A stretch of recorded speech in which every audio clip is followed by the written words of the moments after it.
Coriolis बल पृथ्वी के घूर्णन के कारण चारों ओर एक बल लगता है जो महासागरीय धारा और वायुमंडलीय पवन की दिशा परिवर्तित करने का कार्य करता है।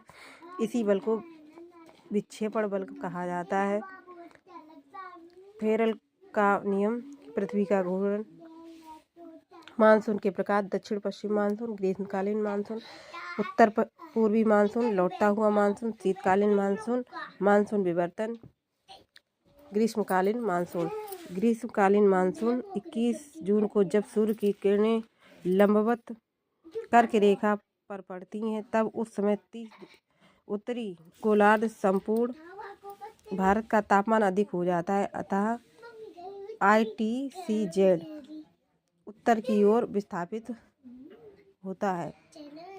इसी प्रकार ITZ के ऊपर जाने वाले दक्षिण व्यावहारिक पवनें विषुवत वृत्त को पार करके उत्तर गोलार्ध में आ जाती हैं।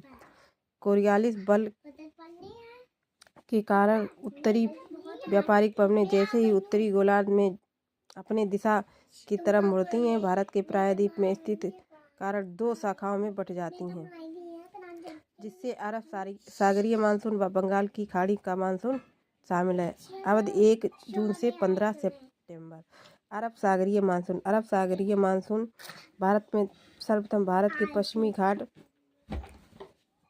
के केरल से 1 से 5 के मध्य वर्षा करती है। इस प्रकार संपूर्ण पश्चिमी घाट में पश्चिमी ढाल के सहारे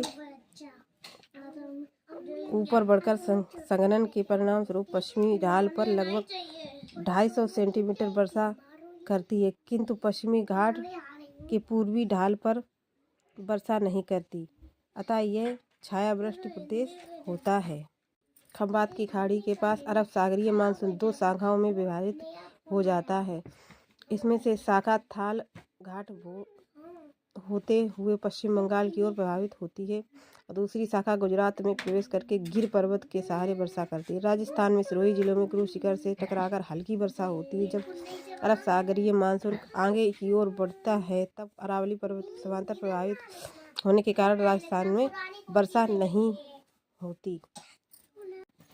अरब सागरीय मानसून उत्तर में बढ़ते हुए उत्तराखंड पहुंचता है, तब शिवालिक पहाड़ियों के ढाल के सहारे ऊपर उठकर संघनन के परिणाम स्वरूप उत्तर भारत में वर्षा करता है।